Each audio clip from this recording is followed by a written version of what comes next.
रामायण की अमृत धारा में आप सबका स्वागत है। सभी सुनने वाले सज्जनों को जय सिया राम जी।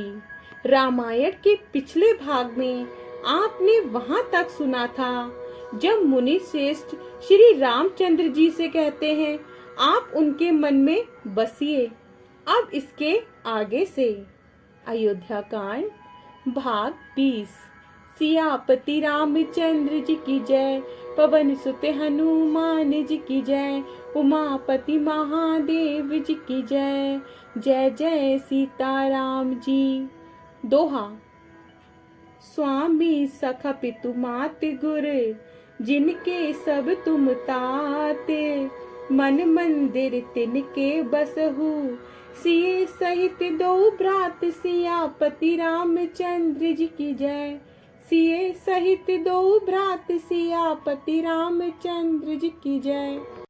वाल्मीकि जी कहते हैं, हे तात, जिनके स्वामी सखा पिता माता और गुरु सब कुछ आप ही हैं, उनके मन रूपी मंदिर में सीता सहित आप दोनों भाई निवास कीजिए, जो अब गुणों को छोड़कर सबके गुणों को धारण करते हैं, ब्राह्मण और गो के लिए संकट सहते हैं, नीति निपुणता में जिनकी जगत में मर्यादा है, उनका सुंदर मन आपका घर है, जो गुणों को आपका और दोषों को अपना समझता है, जिसे सब प्रकार से आपका ही भरोसा है, और राम भक्त जिसे प्यारे लगते हैं, उसके हृदय में आप सीता सहित निवास कीजिए। जाति पाति धन धर्म बढ़ाई, प्यारा परिवार और सुख देने वाला घर, सबको छोड़कर जो केवल आपको ही हृदय में धारण किए रहता है, हे रघुनाथ जी, आप उनके हृदय में रहिए। स्वर्ग नरक और मोक्ष जिसकी दृष्टि में समान है, क्योंकि वह जहां तहां सब जगह केवल धनुष बाण धारण किए आपको ही देखता है, और जो कर्म से वचन से और मन से आपका दास है, हे राम जी, आप उनके हृदय में डेरा कीजिए। दोहा।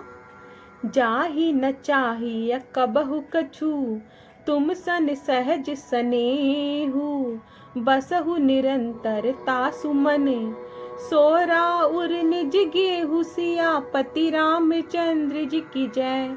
सोरा उर निज गेहु सियापति रामचंद्र जी की जय।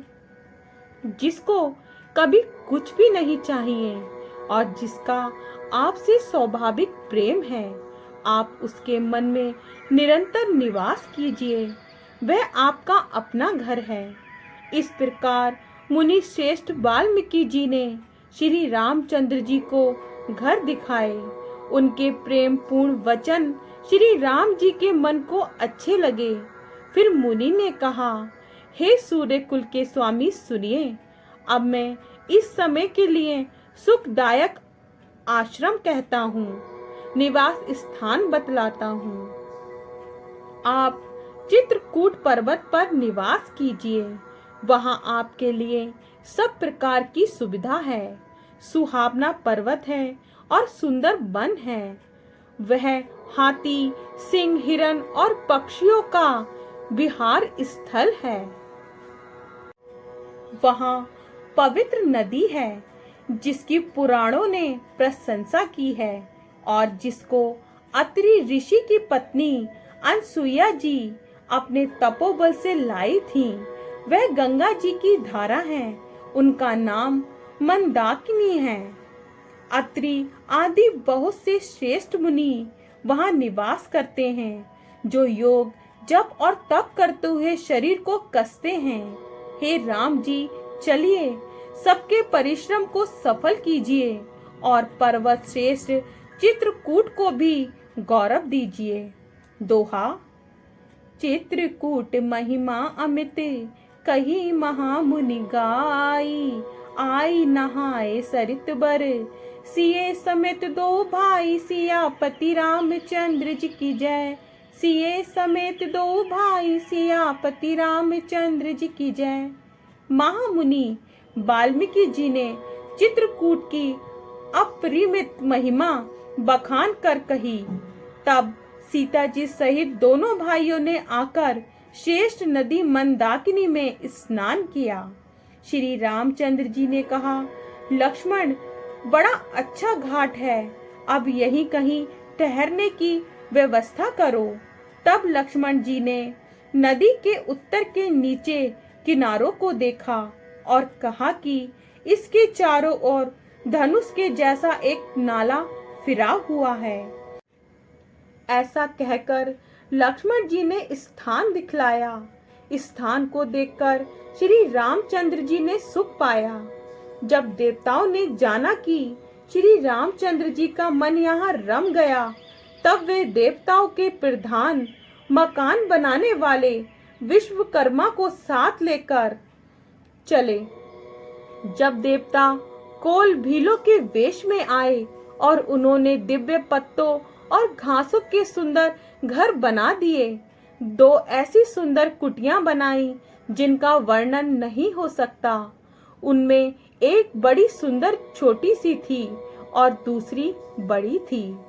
दोहा, लखन जानकी सहित प्रभु राजत रुचिक निकेते, सो मदनु मुनि वेश जनु रति ऋतु राज समेत सियापति रामचंद्र जी की जय।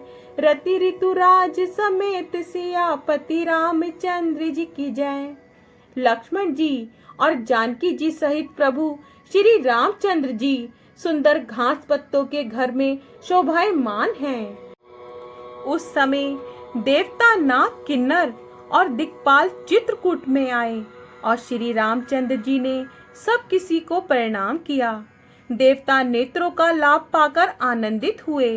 फूलों की वर्षा करके देव समाज ने कहा, हे नाथ, आज आपका दर्शन पाकर हम सनात हो गए। फिर विनती करके उन्होंने अपने दुख सुनाए और दुखों के नाश का आश्वासन पाकर हर्षित होकर अपने अपने स्थानों को चले गए। श्री रघुनाथ जी चित्रकूट में आ बसे। ये समाचार सुन सुनकर बहुत से मुनि आए। रघुकुल के चंद्रमा श्री रामचंद्र जी ने मुदित हुई मुनि मंडली को आते देखकर दंडवत प्रणाम किया। मुनिगण श्री रामचंद्र जी को हृदय से लगा लेते हैं और सफल होने के लिए आशीर्वाद देते हैं। वे सीता जी, लक्ष्मण जी और श्री रामचंद्र जी की छवि देखते हैं और अपने सारे साधनों को सफल हुआ समझते हैं। प्रभु श्री रामचंद्र जी ने सम्मान करके मुनि मंडली को विदा किया। श्री रामचंद्र जी के आ जाने से वे सब अपने अपने आश्रमों में अब स्वतंत्रता के साथ योग, जप, यज्ञ और तप करने लगे। जब से श्री रघुनाथ जी वन में आकर रहे, तब से वन मंगलदायक हो गया। वह वन और पर्वत स्वाभाविक ही सुंदर, मंगलमय और अत्यंत पवित्रों को भी पवित्र करने वाला है। उसकी महिमा किस प्रकार कही जाए। जहाँ सुख के समुद्र श्री राम जी ने निवास किया है, क्षीर सागर को त्याग कर और अयोध्या को छोड़कर, जहाँ सीता जी, लक्ष्मण जी और श्री रामचंद्र जी आकर रहे, उस वन की जैसी परम शोभा है, उसको हजार मुख वाले जो लाख शेष जी हो तो वह भी नहीं कह सकते। लक्ष्मण जी मन, वचन और कर्म से श्री रामचंद्र जी की सेवा करते हैं। उनके शील और स्नेह का वर्णन नहीं किया जा सकता। दोहा, छिनु छिनु लखिसिए राम पद, जानी आप पर नेहु, करत न सपने हु लखनु चितु, बंधु मातु पितु गेहु सियापति रामचंद्र जी की जय। बंधु मातु पितु गेहु सियापति रामचंद्र जी की जय। क्षण क्षण पर श्री सीताराम जी के चरणों को देखकर और अपने ऊपर उनका स्नेह जानकर लक्ष्मण जी स्वप्न में भी माता पिता, भाइयों और घर की याद नहीं करते। श्री रामचंद्र जी के साथ सीता जी अयोध्यापुरी कुटुंब के लोग और घर की याद भूलकर बहुत ही सुखी रहती हैं। क्षण क्षण पर पति श्री रामचंद्र जी के चंद्रमा के समान मुख को देखकर वे वैसे ही परम प्रसन्न रहती। स्वामी का प्रेम अपने प्रति नित्य बढ़ता हुआ देखकर सीता जी ऐसी हर्षित रहती हैं। सीता जी का मन श्री रामचंद्र जी के चरणों में अनुरक्त है। इससे उनको वन हजारों अबध के समान प्रिय लगता है। प्रीतम श्री रामचंद्र जी के साथ पर्णकुटी प्यारी लगती है। मृग और पक्षी प्यारे कुटुंबियों के समान लगते हैं। मुनियों की स्त्रियां सास के समान, श्रेष्ठ मुनि ससुर के समान और कंद मूल फलों का आहार उनको अमृत के समान लगता है। आगे का भाग कल। जय सिया राम जी। अगर आपको पसंद आए तो लाइक शेयर कमेंट्स कीजिए और हमारे चैनल को सब्सक्राइब कीजिए। जय सिया राम जी।